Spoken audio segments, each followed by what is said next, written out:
हमारे चैनल को सब्सक्राइब करना न भूलें। यहाँ हजारों कहानियां हैं आपके लिए। मनाल में जैसे जान ही नहीं थी। वो बस जैसे तैसे खुद को खींचे चली जा रही थी। मन में बार बार यही आ रहा था, काश समय थम जाए, रात ही न हो। मगर वो जानती थी समय किसी के लिए नहीं रुकता। राजवंश मेंशन लौटते समय सब अपने अपने वाहनों में बैठ चुके थे। आदित्य ने मनाल को अपने साथ अपनी गाड़ी में बैठा लिया। आज वो खुद ही ड्राइव कर रहा था।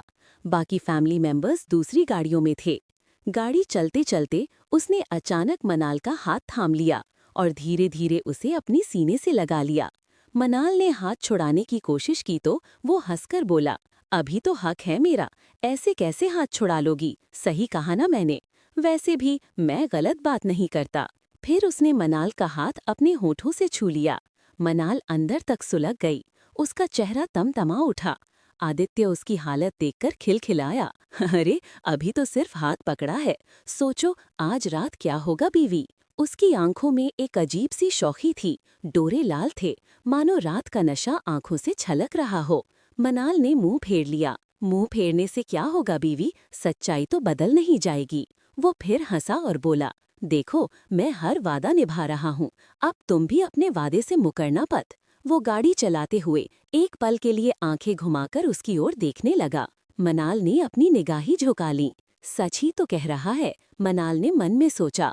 वो अपने हर वादे को निभा रहा है, तो फिर मुझे गुस्सा किस बात का है? उसने तो पहले ही कह दिया था कि वो मुझसे शादी क्यों करना चाहता है। शायद ये रिश्ता सिर्फ तब तक चलेगा जब तक उसका मन मुझसे नहीं भरता। उसे मुझसे क्या चाहिए ये तो शुरू से ही साफ था। मगर फिर भी जो सबसे ज्यादा हैरान करने वाली बात थी वो ये कि उसने मेरा रिश्ता माँ बाप से भेजा। उसने हमारी सगाई और शादी मीडिया में घोषित की। पूरे बिजनेस वर्ल्ड और समाज के सामने मुझे इज्जत दी। आज मैं कानूनी रूप से उसकी पत्नी बन चुकी हूँ। मनाल आदित्य राजवंश। मैंने सोचा था वो कॉन्ट्रैक्ट मैरिज की शर्तें रखेगा ताकि बाद में मुझे कुछ न देना पड़े, मगर उसने ऐसा कुछ नहीं किया। ये सब इतनी जल्दी हुआ कि मैं खुद भी समझ नहीं पाई। घर आ गया, चलो बीवी। आदित्य की आवाज से मनाल की सोच टूटी। उसने गाड़ी रोक दी। चलो उतर जाओ बीवी। आदित्य मुस्कुराया। तभी उसकी भाभी और मामी वहां आ गईं। ऐसे कैसे उतर जाए बहू, रुको। उन्होंने प्यार से मनाल को गाड़ी से उतारा। उसके बाद पारंपरिक गृह प्रवेश की रस्में शुरू हुईं। हर रस्म के दौरान आदित्य बहुत खुश नजर आ रहा था। उसने हर रस्म मन से निभाई। फिर दोनों को ड्राइंग रूम में एक साथ सोफे पर बिठा दिया गया।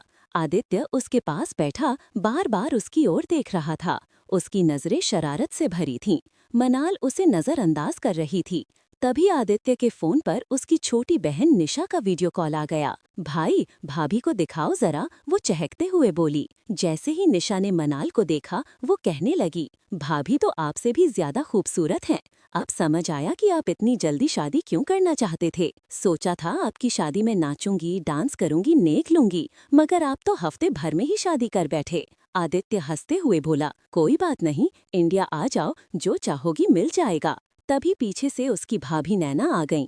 पता है निशा, आदित्य तो शादी का नाम लेते ही नहीं थे। अब देखो, एक हफ्ते में शादी कर ली। लगता है भाभी ने कोई जादू कर दिया। असल में भाभी इतनी खूबसूरत हैं, इसीलिए भैया ने हाँ कर दी, है ना आदित्य भैया? निशा ने छेड़ा। डायमंड। मुंह दिखाई में धर्मपाल जी और अनीता जी ने बहुत ही खूबसूरत डायमंड सेट मनाल को भेंट किया। अनीता जी बोली, बेटा पसंद तो आया ना? जी बहुत सुंदर है, मनाल ने आदर से जवाब दिया।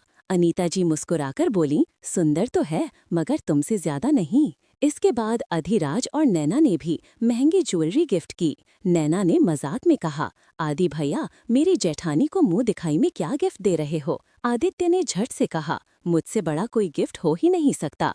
फिर भी पूछ लो इनसे, जो मांगना चाहे मांग लें। नैना ने ठहाका मारा, गिफ्ट तो भैया रात को देंगे, है ना दीदी? हंसी मजाक के बीच धर्मपाल जी आदित्य के पास आए। बोलो आदि, रिसेप्शन कब रखें? तुम्हारी शादी की खबर तो पूरे मीडिया में फैल चुकी है। हर चैनल पर तुम दोनों की वीडियो चल रही है। अब सब पूछ रहे हैं कि पार्टी कब है। आदित्य कुछ बोलने ही वाला था कि उसका फोन फिर बज गया। वो साइड में गया, कॉल रिसीव की, फिर लौट कर आया और कुछ गंभीरता से बोला, अब आगे क्या होगा? क्या रिसेप्शन में सब कुछ सामान्य रहेगा या कोई तूफान आने वाला है? क्या मनाल आदित्य के इरादों को समझने लगेगी या कोई और राज सामने आएगा? हमारे चैनल को सब्सक्राइब करना न भूलें। यहाँ हजारों कहानियां हैं आपके लिए। आदित्य उठकर फोन पर बात करने चला गया और कुछ देर बाद वापस आकर बोला, डैड, रिसेप्शन तो कल ही रखनी पड़ेगी। कल रात को ही मुझे ऑस्ट्रेलिया के लिए निकलना है। वहाँ हमारे होटल प्रोजेक्ट में कुछ समस्याएं आ गई हैं और मुझे वहाँ मौजूद रहना जरूरी है। धर्मपाल जी नाराज हो गए, मगर आज ही तुम्हारी शादी हुई है और कल तुम ऑस्ट्रेलिया जाने की तैयारी कर रहे हो, ये सही बात नहीं है आदित्य। आदित्य ने शांत स्वर में कहा, डैड, ये मेरी मजबूरी है, मुझे जाना ही होगा। कितने दिन लगेंगे तुम्हें वहाँ? धर्मपाल जी ने पूछा। कम से कम 1 हफ्ता, आदित्य ने उत्तर दिया। इसलिए रिसेप्शन कल ही रखना सही रहेगा। तो ठीक है, धर्मपाल जी बोले, रिसेप्शन कल रख देते हैं और उसके बाद तुम बहू के साथ ऑस्ट्रेलिया निकल जाना। धर्मपाल जी की बात सुनकर मनाल अंदर से बेचैन हो गई। वो किसी भी हाल में आदित्य के साथ ऑस्ट्रेलिया नहीं जाना चाहती थी, मगर उससे पहले कि वो कुछ कह पाती, आदित्य खुद ही बोला, मैं मनाल को साथ नहीं ले जाऊंगा डैड। आपको पता है, उसके पापा की तबीयत ठीक नहीं है और फिर उसे ऑफिस भी देखना है। वहाँ उसकी मौजूदगी बहुत जरूरी है। मैं 2-4 दिन में वापस आ जाऊंगा। मनाल ने राहत की सांस ली। ऑस्ट्रेलिया जाने से तो बच गई, मगर आज की रात उसके जहन में वही सवाल बार बार घूमने लगे। मैं आदित्य के साथ कैसे? मनाल लॉबी में बैठे बैठे थक चुकी थी, मगर वो अपने कमरे मतलब आदित्य के कमरे में जाने से कतरा रही थी। अब वो यही सोच रही थी कि उसे आज रात क्या क्या सहना पड़ेगा। तभी अनीता जी ने नैना से कहा, जाकर बहू को कमरे में छोड़ाओ। अब तो मनाल को जाना ही था। नैना उसे आदित्य के कमरे तक ले गई और दरवाजा खोलकर चली गई। कमरा फूलों से सजा हुआ था। हर कोना सुगंध से महक रहा था। बेड के पीछे आदित्य और मनाल की सगाई की एक बड़ी सी तस्वीर लगी थी। कमरा विशाल और आलीशान था, बिल्कुल आदित्य की पर्सनालिटी की तरह भव्य। मगर इन सब की भव्यता से दूर मनाल का दिल जोर जोर से धड़क रहा था। तभी दरवाजा खुला, आदित्य अंदर आया। उसने पीछे से आकर मनाल के कंधों पर अपने दोनों हाथ रख दिए और मुस्कुराते हुए बोला, अच्छी लगी ना ये तस्वीर, हमारी सगाई वाली, मैंने कल ही लगवाई है। मनाल चुप रही। शायद वो खुद को अंदर से तैयार कर रही थी उस डरावनी रात के लिए जो अब शुरू होने वाली थी। आदित्य बोला, माना, वैसे तुम पहले से भी ज्यादा खूबसूरत लग रही हो। मनाल के मुंह से अपना पुराना नाम माना सुनकर उसकी धड़कन तेज हो गई। नफरत की एक लहर उसके मन में दौड़ गई, मगर उसने अपने चेहरे पर कोई भाव नहीं आने दिया। तुम थक गई होगी खड़े खड़े। आदित्य ने उसका हाथ पकड़कर उसे धीरे से सोफे पर बैठा दिया, फिर उसी हाथ से खेलने लगा। मनाल सिर झुकाए चुपचाप बैठी रही। कुछ तो बोलो माना। उसके कहने पर मनाल ने एक नज़र ऊपर उठाकर देखा, मगर उसके चेहरे पर कोई भाव नहीं था। आदित्य थोड़ा और पास आ गया। उसने धीरे से उसका दुपट्टा गर्दन से साइड किया और अपने होठों से उसकी गर्दन को छू लिया। मनाल की पीठ पर पसीने की बूंदें छलक आईं।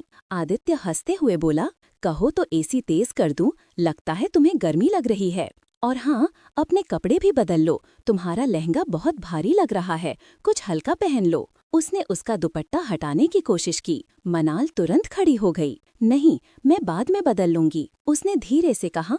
ठीक है, वैसे भी अब खाने का वक्त हो रहा है, कहकर आदित्य वॉशरूम चला गया। कुछ देर बाद नैना एक सर्वेंट के साथ खाना लेकर आ गई। ये तुम दोनों का खाना है, खा लेना, कहकर नैना चली गई। आदित्य कपड़े बदलकर बाहर आया। उसका चेहरा चमक रहा था, आंखों में वही शरारत, वही चाह। आओ माना, खाना खा लो। मनाल ने हल्की आवाज में कहा, मुझे भूख नहीं है। ऐसे कैसे, थोड़ा तो खा लो। वो चम्मच में चावल भरकर उसकी ओर बढ़ाने लगा। नहीं, कोई बात नहीं, मैं खुद खा लूंगी। अरे आज तो मुझे खिलाने दो, आज तो हमारी पहली रात है। वो दिल फरेब मुस्कान के साथ बोला। आदित्य फिर बोला, जाओ माना, कपड़े बदलाओ, मैं यहीं बैठा हूँ, तुम्हारा इंतजार करूंगा। मनाल ने अपनी सारी ताकत समेटी और बैग खोलकर नाइट सूट निकाला। वो चेंज करने बाथरूम चली गई। तक वो बहुत देर तक वहीं खड़ी रही, शायद यही सोचते हुए कि बाहर निकलने की हिम्मत कैसे जुटाए। मगर कब तक? उसे आना ही था। जब वो लोअर और टी शर्ट पहनकर बाहर आई, आदित्य ने उसे देखकर भौहें चढ़ा लीं। अरे ये क्या माना, मुझे लगा था तुम कोई सेक्सी सी नाइटी पहनकर आओगी और तुम तो लड़कों की तरह लोअर टी शर्ट में आ गईं। हमारे चैनल को सब्सक्राइब करना ना भूलें। यहाँ हजारों कहानियाँ हैं आपके लिए। मेरे पास यही है रात को पहनने के लिए, मनाल ने धीमे स्वर में कहा। कोई बात नहीं, आदित्य मुस्कुराते हुए बोला। अगर कल थोड़ा वक्त मिला तो हम शॉपिंग पर चलेंगे। ठीक है, मनाल ने बेहद धीमी आवाज में जवाब दिया। आदित्य ने उसका हाथ खींचकर अपने पास बैठा लिया। उसका हाथ थामे हुए उसने कहा, तो तुम्हें अपना वादा याद है ना? हाँ। जैसे उसके गले से आवाज नहीं निकल रही थी। वो स्वर इतना भारी और टूटता हुआ था कि जैसे किसी कुएं के तल से आ रहा। उस क्षण मनाल को सामने बैठे उस आदमी से नफरत हो रही थी, बेहद गहरी नफरत। इतनी कि शायद उसने अपनी पूरी जिंदगी में कभी किसी से नहीं की होगी। और ये नफरत केवल आदित्य तक सीमित नहीं थी, वो खुद से भी नफरत करने लगी थी। उसे लग रहा था वो अब एक इंसान नहीं रही, बस एक सौदा बन गई है। एक सौदा जिसमें अपने पिता की फैक्ट्री को बचाने के लिए उसने अपने शरीर को दांव पर लगा दिया था।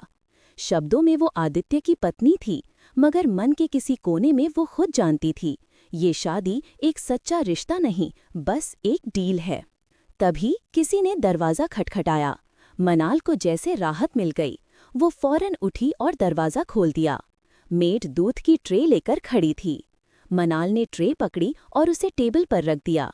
आदित्य ने दूध का ग्लास उठाते हुए शरारत से कहा, ठीक है, आज हम दोनों एक ही ग्लास में दूध पिएंगे। तभी आदित्य के फोन की घंटी बजी। वो फोन लेकर बालकनी की ओर चला गया। मनाल ने राहत की सांस ली। वो बेड की बैग से टिककर बैठ गई और फिर आदित्य लौट आया। उसने आकर फिर से मनाल का हाथ पकड़ लिया। अब मनाल ने खुद को पूरी तरह हालातों के हवाले कर दिया। उसने अपनी आंखें बंद कर लीं। जो होना था वो अब हो ही जाएगा। आदित्य ने उसका चेहरा अपने हाथों में ले लिया। वो धीरे धीरे उसके और करीब आ रहा था। मनाल के दिल की धड़कनें बेकाबू हो चुकी थीं। तभी फिर से उसका फोन बज उठा। वो झुंझलाते हुए उठकर फोन पर बात करने चला गया। इस बार मनाल को असली राहत महसूस हुई। वो चुपचाप बाथरूम में चली गई। दिन भर की थकावट, असहायता और डर सब आंखों से बहने लगा। उसने खुद को अब तक इतना टूटा हुआ, इतना कमजोर कभी महसूस नहीं किया था। बहुत देर तक वो बाथरूम में बैठकर रोती रही। जब मन थोड़ा हल्का हुआ तो वो मुंह धोकर बाहर आ गई। बिस्तर पर लेटते लेटते कब उसकी आंख लग गई उसे पता ही नहीं चला। सुबह उसकी आंखें तब खुलीं जब उसे किसी की गर्म सांसें अपनी गर्दन पर महसूस हुईं। वो घबराकर उठ बैठी। उसने देखा, आदित्य उसके पास औंधे मुंह लेटा हुआ था और उसकी सांसें अब भी मनाल की गर्दन को छू रही थीं। बहुत धीरे से, सावधानी से वो उठकर वॉशरूम चली गई। उसने कपड़े निकाले, नहाई और तैयार हो गई। तब तक आदित्य अभी भी सो रहा था। तभी फिर से दरवाज़ा खटका। मेड चाय लेकर आई थी। मनाल ने चाय ले ली और सोचने लगी, आदित्य को जगाऊं या नहीं। चाय पीते पीते ही आदित्य खुद ही जाग गया। अरे बीवी, तुम उठ गईं? वो मुस्कुराया। रात तुम मेरे आने से पहले ही सो गई थीं। मैंने तुम्हें बहुत उठाया मगर तुम नहीं उठी। मुझे तुम्हें मुंह दिखाई का तोहफा भी देना था। फिर शरारत से बोला, वैसे 2-4 किस तो तुम्हें सोते हुए कर ही लिए। मनाल ने बिना किसी प्रतिक्रिया के चुपचाप चाय पीती रही। आदित्य ने अचानक कुछ फोटोज उसे भेजे। देखो हम दोनों कैसे लग रहे हैं। मनाल ने जैसे ही फोन खोला उसका चेहरा पीला पड़ गया। रात की तस्वीरें थीं। आदित्य उसे गालों और होठों पर चूम रहा था। वो सोचने लगी, क्या वो सच में इतनी गहरी नींद में थी या फिर उसने बस सब सह लिया था। पर जब आदित्य कह रहा था कि उसने उसे उठाया था तो शायद वो सच कह रहा हो। उसे झूठ बोलने की क्या जरूरत थी। कोई बात नहीं, आदित्य बोला, रात तो तुम सो गई थी, अब कौन सा ज्यादा टाइम हुआ है। वो उठकर मनाल के पास सोफे पर आ गया। मनाल फिर से असहज हो उठी। अब इस वक्त वो सोचने लगी। आदित्य ने उसका हाथ थाम लिया। वो नशीली नजरों से उसे देख रहा था, मानो उसकी आंखें ही सब कुछ बयां कर रही हों। फिर उसने उसके चेहरे के पास आई बालों की लटों को कान के पीछे कर दिया। मनाल वहीं बैठे हुए अंदर से कांप रही थी। रात तो किसी तरह कट गई, मगर अब कहाँ जाऊं? तभी आदित्य उसका चेहरा पकड़कर झुक ही रहा था कि तभी दरवाजे पर दस्तक हुई। वो रुक गया। मन नहीं था, मगर फिर भी उसे उठना पड़ा। दरवाजा खोला, सामने नैना खड़ी थी। भैया, मैं अंदर आ जाऊं? आदित्य साइड हो गया। नैना अंदर आ गई। मनाल को लेने आई हूँ, आज इनकी पहली रसोई है और मामी बुला रही हैं। आप भी जल्दी से तैयार हो जाइए भैया। नैना मुस्कुराते हुए बोली। हमारे चैनल को सब्सक्राइब करना ना भूलें। यहाँ हजारों कहानियां हैं आपके लिए। दरवाजा खोला तो देखा नैना सामने खड़ी थी। मैं अंदर आ जाऊं? वो आदित्य से पूछते हुए बोली, जो दरवाजे पर खड़ा था। आदित्य एक तरफ हट गया। भैया, आप भी तैयार होकर नीचे आ जाइए, मॉम बुला रही हैं। मैं मनाल को लेने आई हूँ, आज इसकी पहली रसोई है। नैना कमरे में दाखिल होते ही मुस्कुराकर बोली। आदित्य ने मुस्कुराते हुए उसे टोका, वैसे मुझे लगता है तुम्हें दीदी कहना चाहिए, ये रिश्ते में तुमसे बड़ी हैं। यह कहकर वो बाथरूम की ओर चला गया। मनाल नैना के साथ नीचे लॉबी की ओर चली गई। दरअसल आदित्य का इस तरह से नैना को टोक देना मनाल को हैरान कर गया। उसके लिए किसी का यूं स्टैंड लेना उसे अच्छा भी लगा। शायद पहली बार उसे एहसास हुआ कि इस रिश्ते को लेकर आदित्य के मन में कहीं ना कहीं सम्मान है। जब वो नीचे पहुंची तो नाश्ता लगभग तैयार था। अनीता जी उसका इंतजार कर रही थीं। मनाल, खाना तैयार है, आओ बस तुम हाथ लगा दो, माम ने प्यार से कहा। अगर कुछ बनाना हो तो मैं बना देती हूँ, मुझे खाना बनाना आता है, मनाल ने विनम्रता से जवाब दिया। नहीं बेटा, सब कुछ बन चुका है, तुम और नैना मिलकर सब कुछ सर्व कर दो। मनाल और नैना ने मिलकर नाश्ता सर्व किया। मनाल को परिवार में अपनापन महसूस हो रहा था। सभी उससे बहुत स्नेह से पेश आ रहे थे। उसी वक्त आदित्य भी तैयार होकर नीचे आ गया। उसके चेहरे पर एक सुकून भरी मुस्कान थी और मनाल जानती थी उस मुस्कान की वजह क्या थी। पूरा परिवार हंसी खुशी नाश्ता कर रहा था और शाम के रिसेप्शन की तैयारियों की चर्चा भी चल रही थी। पहली रसोई के उपलक्ष्य में सभी ने मनाल को गिफ्ट दिए। भैया, आप क्या गिफ्ट दे रहे हो मनाल दीदी को? नैना शरारती अंदाज में आदित्य से पूछने लगी। आदित्य मनाल की तरफ देखने लगा। मनाल ने उसकी नजरें महसूस की और तुरंत नजरें झुका लीं। मुझे तो पता ही नहीं था कि गिफ्ट देना होता है, मैं शाम को कुछ अच्छा सा दूंगा। वैसे माना, तुम्हें क्या चाहिए? अगर भैया पूछ रहे हैं तो आपको कोई अच्छा सा गिफ्ट मांग ही लेना चाहिए दीदी। नैना हंसते हुए बोली, नहीं, मुझे कुछ नहीं चाहिए, मुझे पहले ही बहुत कुछ मिल चुका है, मनाल ने धीमे स्वर में कहा, आंखें झुकाकर। तभी सामने से एक व्यक्ति आता दिखा, एक बैग लिए हुए अधेड़ उम्र का आदमी। वकील साहब, मैं आपका ही इंतजार कर रहा था, आदित्य ने उसकी ओर बढ़ते हुए कहा। माफ कीजिएगा, मैं जल्दी आना चाहता था लेकिन थोड़ी देर हो गई। मुझे पता है कि आज आपकी रिसेप्शन है और आप बहुत व्यस्त होंगे। कहते हुए उस व्यक्ति ने फाइलों से कुछ दस्तावेज निकाले और उन्हें मनाल के सामने रख दिया। इन सब पर साइन करने हैं मैम। मनाल ने चौंक कर आदित्य की ओर देखा। आदित्य ने सिर हिलाकर हाँ का इशारा किया। दरअसल मनाल को समझ नहीं आया कि ये किस चीज के कागजात हैं, पर उसने कोई सवाल नहीं किया। जो भी कागज वकील अरुण मेहता ने आगे बढ़ाए, वो चुपचाप उन पर साइन करती चली गई। उसका मन कह रहा था, शायद ये शादी का कोई अग्रीमेंट होगा जिसमें लिखा होगा कि उसे आदित्य की किसी संपत्ति में कोई हिस्सा नहीं मिलेगा और अगर कभी तलाक हो तो वो कोई दावा न कर सके। वो सबके सामने कुछ भी पूछकर अपनी इज्जत और रिश्ते की सच्चाई को उजागर नहीं करना चाहती थी, इसलिए उसने बिना पढ़े सारे पेपर साइन कर दिए। सारे दस्तावेज पर साइन करवाने के बाद वकील अरुण मेहता ने एक प्रति मनाल को देते हुए कहा, ये आपकी कॉपी है मिसेज राजवंश, अब मैं आपको इसकी सारी शर्तें बता देता हूँ। मनाल चौंक गई। उसने आदित्य और वकील दोनों की ओर देखा। वो चाहती थी कि बात वहीं रुक जाए क्योंकि उनकी डील कोई और न जाने, मगर इससे पहले कि वो कुछ कहे, वकील अरुण मेहता बोल पड़ा। शायद आपको पहले ही मिस्टर आदित्य ने बताया होगा, उनकी नानी की संपत्ति जो पूरी तरह से आदित्य के नाम थी, अब आप दोनों के नाम ट्रांसफर हो गई है। जी? मनाल कुछ समझ नहीं पा रही थी। उसकी आंखें हैरानी से भर गईं। धर्मपाल जी ने बात आगे संभाली। पूरी बात मैं बताता हूँ। मनाल ने ध्यान से उनकी बात सुनी। आदित्य की माँ, मेरी पहली पत्नी, अपने माता पिता की इकलौती संतान थी। आदित्य के जन्म के कुछ दिन बाद ही वो दुनिया से चली गई। उसकी नानी ने अपनी पूरी प्रॉपर्टी उसके नाम कर दी, लेकिन उसमें शर्त थी। उसे ये संपत्ति तभी मिलेगी जब वो शादी करेगा, और शादी के बाद आधी प्रॉपर्टी आदित्य के नाम होगी, आधी उसकी पत्नी के नाम। मगर इस प्रॉपर्टी को न तो आदित्य और न ही उसकी पत्नी बेच सकते हैं। उनके बच्चे जब 18 साल के हो जाएंगे तब वो लोग अपने अपने हिस्से को बच्चों के नाम ट्रांसफर कर सकते हैं। और अगर किसी वजह से आदित्य अपनी पत्नी को तलाक देता है तो ये सारी संपत्ति बनारस के एक आश्रम को दान कर दी जाएगी। इसलिए ये संपत्ति अब तुम दोनों की है, लेकिन उसका मालिकाना हक तुम्हारे बच्चों तक ही जाएगा। तुम दोनों इसे बेच नहीं सकते, एक दूसरे के नाम ट्रांसफर नहीं कर सकते, मगर आमदनी का उपयोग अपनी जरूरतों के अनुसार कर सकते हो। धर्मपाल जी की आवाज शांत थी,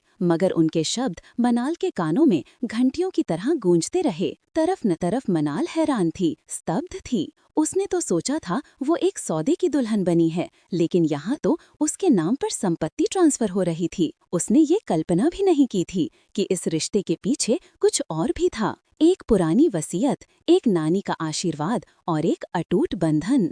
हमारे चैनल को सब्सक्राइब करना ना भूलें। यहाँ हजारों कहानियां हैं आपके लिए। धर्मपाल जी की बात सुनकर मनाल एकदम से हैरान रह गई।